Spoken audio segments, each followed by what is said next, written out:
segitiga itu kan jenisnya ada 3 ya. Ada segitiga siku-siku, ada segitiga tumpul, sama ada segitiga lancip. Ya. Nah, jadi untuk segitiga siku-siku, coba perhatikan di layar kalian ya. Jadi pada suatu segitiga itu berlaku. Yang pertama, yang A, jika kuadrat sisi terpanjangnya itu sama dengan jumlah kuadrat sisi yang lain, maka segitiganya adalah segitiga siku-siku. Jadi rumusnya C kuadrat sama dengan A kuadrat plus B kuadrat. Ini seperti di slide awal tadi ya nak ya. Jadi C-nya itu sisi miringnya, kemudian A sama B-nya adalah sisi yang lainnya. Jadi kalau memenuhi persamaan ini, maka segitiganya dinamakan segitiga siku-siku. Begitu ya. Kemudian untuk poin yang B, jika kuadrat sisi terpanjangnya itu lebih besar dari jumlah kuadrat sisi yang lainnya, maka segitiganya adalah segitiga tumpul. Ya.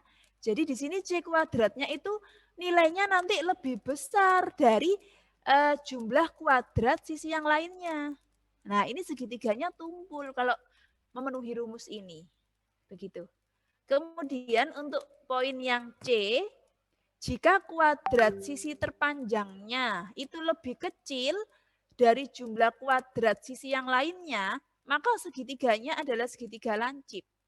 Jadi nanti C kuadratnya itu kurang dari A kuadrat plus B kuadrat. Halo, paham enggak, Nak? Ketiga rumus Paham, ini. Us. Tahu bedanya ya? Tahu bedanya ya? Jadi kalau Paham. segitiga siku-siku itu sama ya. Kemudian kalau segitiga tumpul itu kuadrat sisi terpanjangnya itu lebih besar. Kalau segitiga lancip, kuadrat sisi terpanjangnya lebih kecil dari jumlah kuadrat sisi yang lainnya. Nah, sekarang Nak, perhatikan contoh soal di sampingnya ya. Di sini, jadi contoh soalnya, ada suatu segitiga panjang sisi-sisinya diketahui 6 cm, 12 cm, dan 15 cm. Nah, pertanyaannya, tentukanlah jenis segitiga tersebut. Nah, jadi langkah pertama, kita harus menentukan dulu nilai yang paling panjang, yang paling besar kan 15 cm ya. Berarti 15 cm ini adalah sisi terpanjangnya. Ya, jadi harus kita kuadratkan dulu. Begitu, Nak. Kemudian dua panjang sisi yang lain, yaitu kan ya ini 6 sama 12. Ini kita jumlahkan ya. Kita kuadratkan kemudian kita jumlahkan. Dan hasilnya ternyata 190. Nah, jadi kalau kita bandingkan ya, 15 kuadrat itu kan 225 ya, dengan 190. Nah, berarti kan 225 ini nilainya kan lebih besar ya kan daripada 190. Nah, jika memenuhi persamaan ini, maka segitiganya adalah segitiga tumpul gitu. Sesuai dengan rumus yang di kotak biru ini kan ya. Jadi kalau kuadrat sisi terpanjangnya itu lebih besar dari jumlah kuadrat sisi yang lainnya, maka segitiganya tumpul. Paham enggak, Nak? Halo, paham? Iya. Paling panjang. Iya, betul. Iya, betul. Jadi langkah pertama untuk menentukan jenis segitiganya, tentukan dulu sisi yang terpanjang. Kan pasti ada 3 nilai, ada 3 nilai panjang sisi kan ya. Tentukan dulu nilai yang paling besar, itulah sisi yang paling panjang kan. Nah, setelah itu kalian kuadratkan. Nah, nilainya berapa. Kemudian baru kalian hitung kuadrat sisi yang lainnya. Dan jangan lupa dijumlahkan. Setelah itu kalian bandingkan, kalau nilainya lebih besar, kalau nilai kuadrat sisi terpanjangnya lebih besar, berarti segitiganya tumpul. Tapi kalau nilai kuadrat dari sisi terpanjangnya itu lebih kecil, berarti segitiganya lancip. Tapi kalau nilai kuadrat sisi terpanjangnya itu sama dengan penjumlahan dari kuadrat sisi yang Maksudnya sama lain. itu kayak 190 gitu lah. Iya, betul. Jadi sama dengan yang ini tadi. Jadi kan 676 sama 676. Berarti segitiganya siku-siku gitu. Jadi kalau di sini 190 sama 190 kan sama ya. Berarti segitiganya siku-siku. Begitu, Nak. Bisa dipahami? Ada yang ditanyakan? Enggak ada ya? Kita lanjutkan ya. Sudah mau tanya sudah. Iya, pas ya. Silakan, Nak. Kan kalau tumpul itu nanti hasil dari segitiga yang lainnya itu kan lebih kecil ya sudah ya. Iya, betul. Berarti kalau dia lancip yang sisi lainnya itu berarti lebih besar gitu. Lebih kecil. Kalau lancip berarti kuadrat penjumlahan sisi yang lainnya dia lebih kecil. Itu Oh lancip. itu sudah.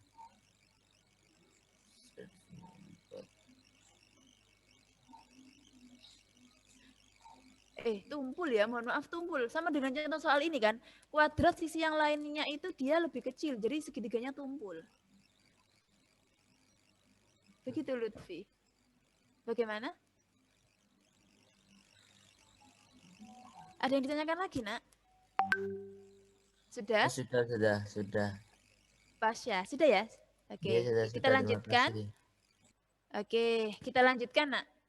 Berikutnya triple Pitagoras, ya. Jadi apa sih triple Pitagoras itu? Jadi triple Pitagoras adalah bilangan bulat positif yang kuadrat bilangan terbesarnya itu sama dengan jumlah kuadrat bilangan yang lainnya. Jadi di sini ada contoh, ya, perhatikan. Di sini ada contoh. Tentukan apakah bilangan berikut termasuk triple Pitagoras atau bukan. Ya, jadi di sini ada 3 kelompok bilangan, ya. Ada A sama ada B di sini ya. Ada 2 kelompok berarti. Yang kelompok A itu 12, 9 sama 15. Yang kelompok B ada 8, 10 dan 18. Nah, sekarang masing-masing coba kita cek ya, apakah ketiga bilangan ini termasuk triple Pitagoras atau bukan. Caranya adalah kita harus tentukan bilangan terbesarnya dulu. Nah, di poin A ini kan bilangan terbesarnya 15 ya. Di poin A bilangan terbesarnya 15. Nah, 15 ini kita kuadratkan. Kan 225 ya, Nak ya. Kemudian untuk bilangan yang lain itu kita kuadratkan lalu kita jumlah. Ya, jadi ada 12 kuadrat ditambah 9 kuadrat. Hasilnya 225.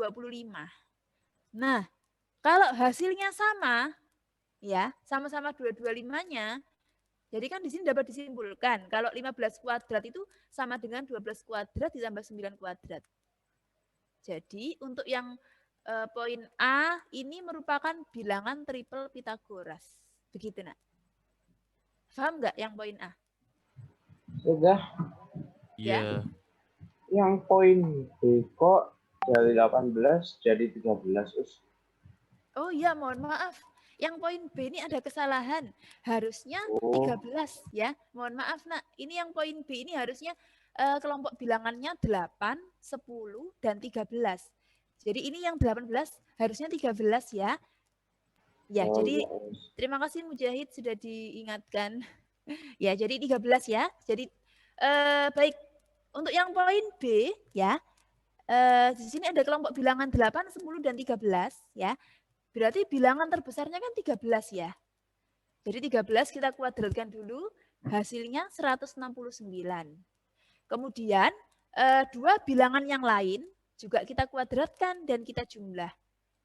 Hasilnya di sini 164. Nah, kalau kita samakan, ini kan enggak sama ya. 69. 13 kuadrat 169.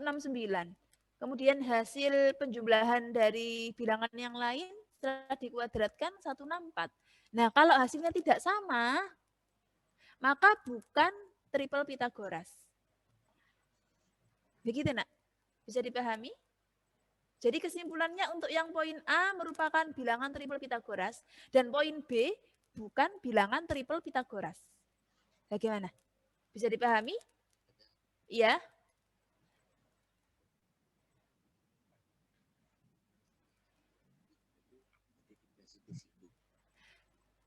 Iya. Iya, jadi triple Pitagoras kalau di segitiga siku-siku. Jadi memenuhi rumus ini kan ya? Segitiga siku-siku syaratnya. Nah, oke, begitu bisa dipahami ya? Siap, bisa Ustazah. Oke. Baik, kita lanjutkan. Berikutnya penggunaan teorema Pitagoras. Jadi nanti kita bisa menghitung perbandingan sisi segitiga khusus, segitiga siku-siku. Ya, coba ini agak ini ya, Nak. Agak rumit, jadi mohon diperhatikan. Adakah yang menulis di kolom chat? Tidak. Iya. Kenapa ini kolom chatnya ini?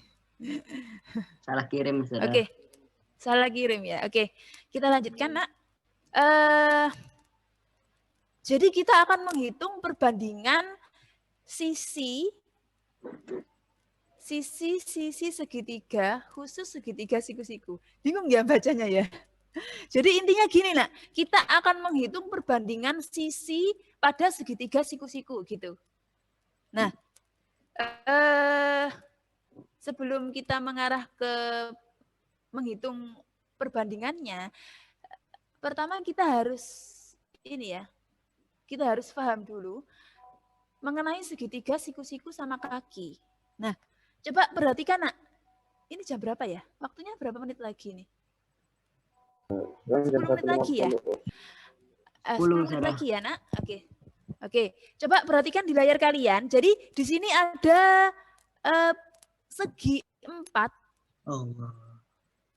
ABCD. Segi 4 ABCD ini apakah bangunnya persegi ya? Iya, persegi ya.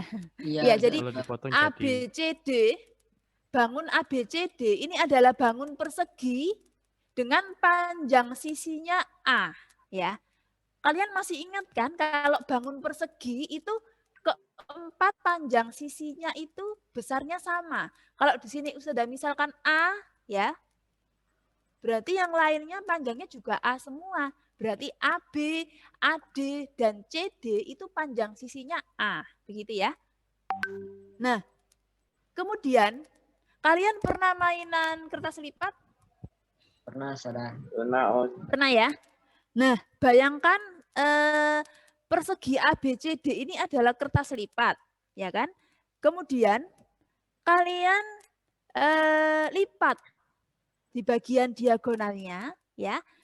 Di sini diagonalnya adalah BD dan AC, betul ya? Diagonal perseginya kan BD sama AC ya. Halo? Jadi kalau kalian lipat, jadi kalau persegi ini kalian lipat di bagian diagonalnya, apakah akan terbentuk dua segitiga? Iya. Hasil lipatannya?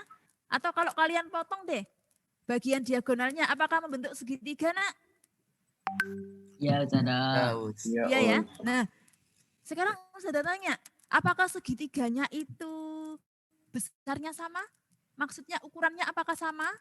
Iya, Ustazah. Kalau kita kalau kita sama ya. Jadi kalau kita tumpuk gitu kan ukurannya sama ya. Nah, berarti dari persegi ABCD ini jika kita lipat di bagian diagonalnya, maka akan membentuk dua segitiga siku-siku sama kaki, begitu. Jadi akan terbentuk dua segitiga. Yang pertama ada segitiga ABD ya, yang ini. Kemudian yang kedua segitiga BCD ya. Jadi segitiga ABD dan BCD ini adalah segitiga siku-siku sama kaki. Nah, kalau Ustazah tanya, kenapa dinamakan segitiga siku-siku sama kaki? Ada yang bisa menjawab? Kenapa dinamakan segitiga siku-siku sama kaki? Kalau sama kaki berarti syaratnya apa, Nak? Ada yang ingat tidak? Syarat dari Sisi yang segitiga. bukan sisi miring sama panjang. Ya, Iya. betul Mujahid. Ya, betul ya. Jadi segitiga siku-siku sama kaki itu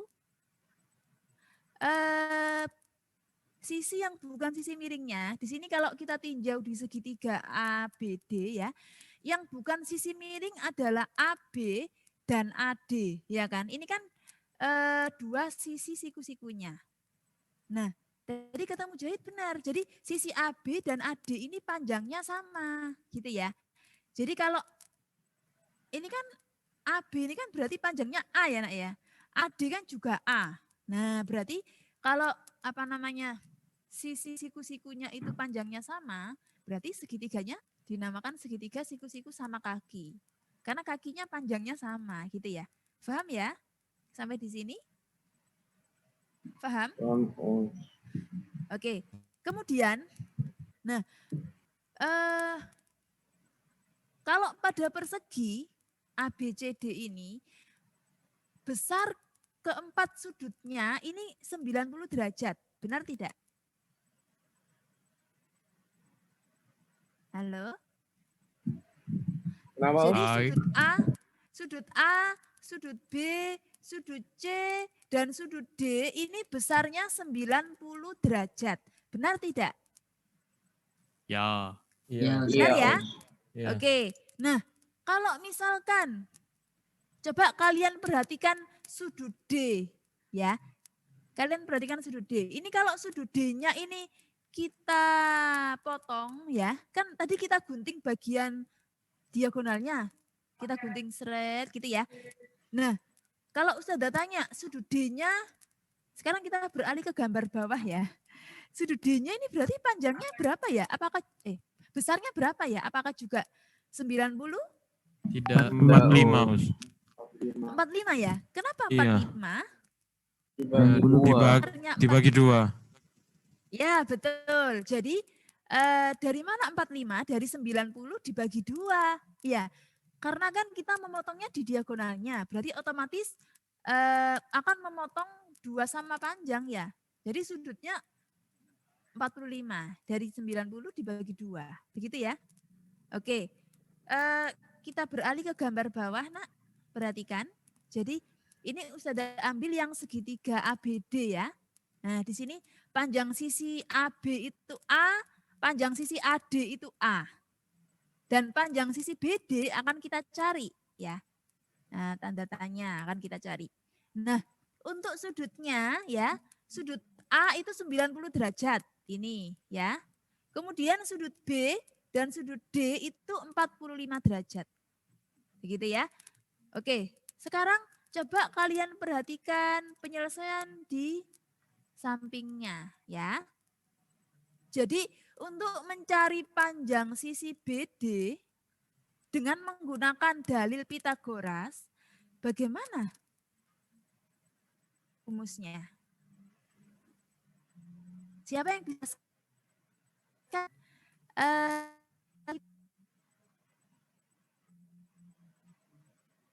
yang sisi BD? Siapa? Silahkan, Nak.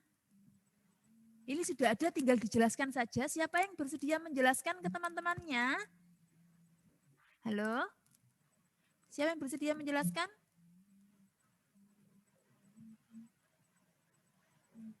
Loh, kok diam semua?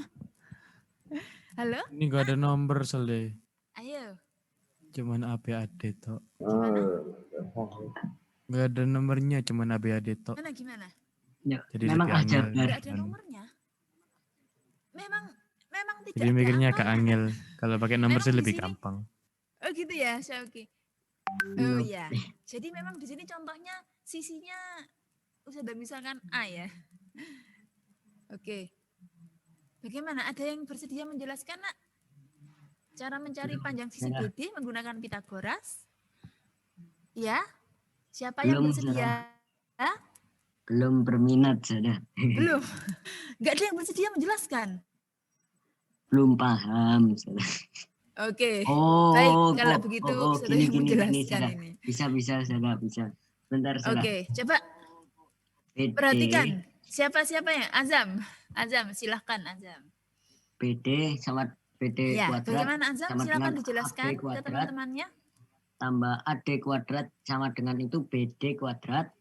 Karena A, B-nya ini ada 2, 2-nya ada A-nya ada 2, maksudnya ada alas sama tingginya. Kita jadikan A pangkat 2 tambah A pangkat 2 sama dengan kita turunkan BD pangkat 2 sama dengan 2 pangkat 2 tambah A pangkat 2 tambah A pangkat 2 kita kalikan jadi 2, jadinya 2A pangkat 2. Setelah itu kita bagi akar kuadrat 2A 2 kita sederhanakan jadi A pangkat ini saya kurang tahu saudara yang akhirnya. Oh iya, oke. Baik Azam, Itu terima kasih pakai nak. jadi tambahi rumus pohon kuadrat itu. Pohon. Jadi kayak Pohon gimana, Syam? dibagi terus sampai ujung. Oh bukan. Oh. Kayaknya sih. Oke. Terima kasih Azam sudah bersedia untuk menjelaskan ya. Jadi baik Ustazah coba jelaskan lagi. Jadi di sini BD itu kan sisi miring ya nak ya. Jadi BD ini kan sisi miring, ya kan? Jadi tadi rumus dari Pythagoras untuk mencari sisi miring itu kan kita harus mengkuadratkan sisi yang lain, kemudian kita jumlahkan. Jadi rumusnya di sini untuk mencari BD ya, BD kuadrat sama dengan AB kuadrat ditambah AD kuadrat. Jadi AB kuadrat ditambah AD kuadrat.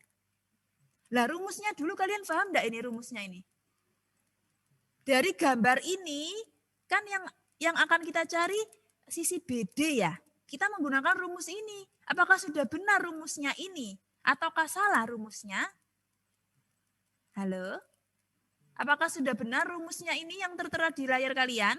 Apakah rumusnya salah? Untuk bagian yang A kuadrat tambah A kuadrat kurang itu kayaknya tahu, benar karena itu persegi. Sebentar. Kita mulai dari rumusnya dulu. Apakah sudah benar? Ataukah salah rumusnya? Benar. Benar ya? Benar ya? Benar. Oke. Jadi semuanya sepakat ya. Kalau BD kuadrat itu AB kuadrat ditambah AD kuadrat. Rumusnya. Betul ya? Seperti ini. Oke. Rumusnya bisa dipahami enggak nak? Jadi untuk mencari BD kuadrat, untuk mencari sisi miring ya. BD, di sini BD kuadrat sama dengan AB kuadrat ditambah AD kuadrat ya.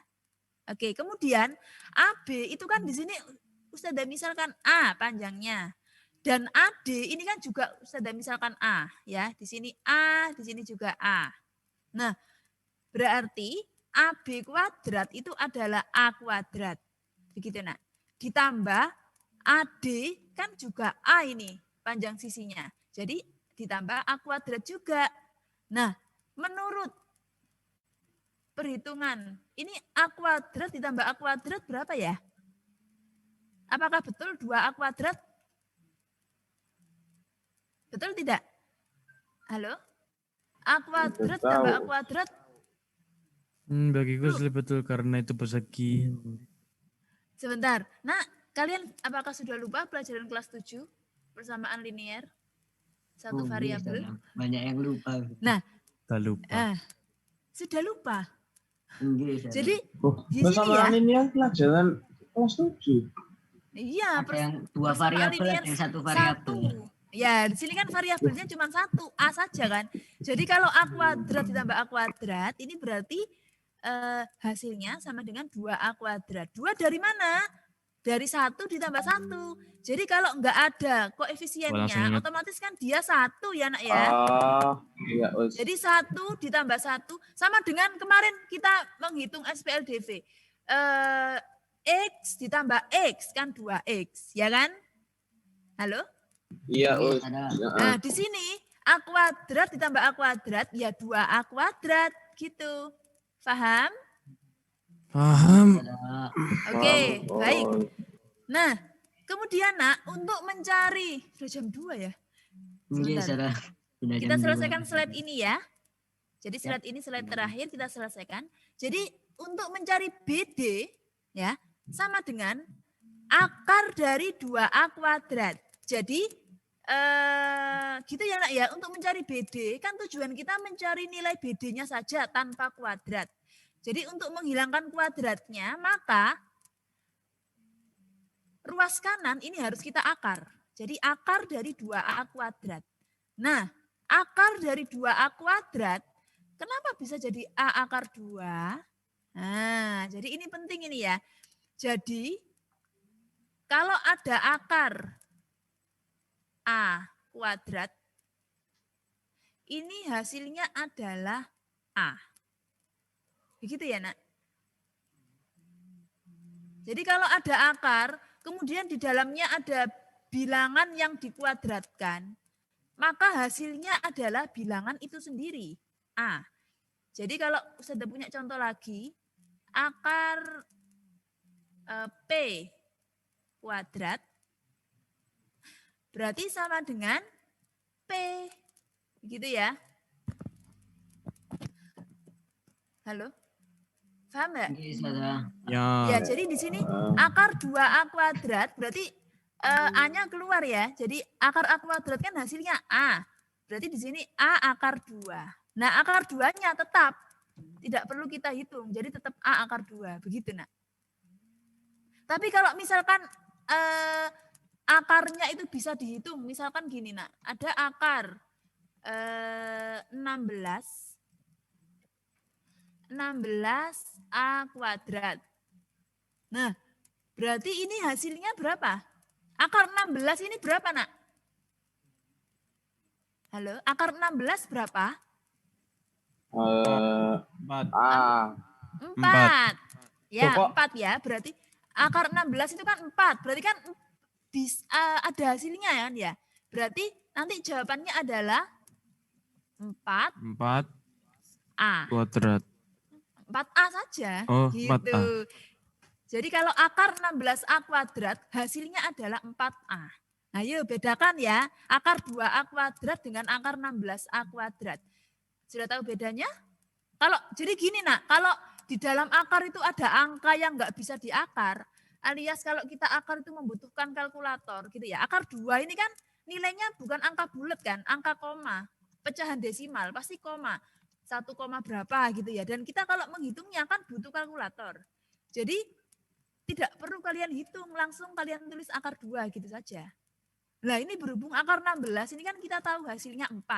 Jadi langsung aja 4 kali A gitu. Paham? Ada yang ditanyakan? Ayo gimana? Kalau sudah punya satu contoh soal lagi nih. Akar 3B kuadrat. Hasilnya berapa, Nak? Hasilnya berapa, Nak? Akar 3B kuadrat. Hasilnya berapa? 3B. 3B. Loh. Ayo, hasilnya salah, bukan 3B. 1,5. Aduh. Sebentar, ini kok. 1,5. Sebentar, ini kok ini ya, kok bisa hilang. Abaikan ya kotaknya. Sebentar, akar 3B kuadrat. Nah, akar 3 ini kan kita Agak kelihatan. perlu. Bisa kelihatan nggak? Tidak. Annotate-nya saja nggak ada, Us. Annotate-nya nggak ada. Sudah? Kelihatan? Sudah. Sudah. Jadi akar 3B kuadrat ya. Nah, akar 3 ini kan kita menghitung, kan akar 3 ini kan hasilnya bukan angka bulat ya, kan angka desimal. Ya, akar 3 ini kalau kita menghitung kan butuh kalkulator ya. Jadi untuk memudahkan menghitung, jadi nggak perlu kalian hitung. Jadi tetap ditulis akar 3. Gitu. Astagfirullah.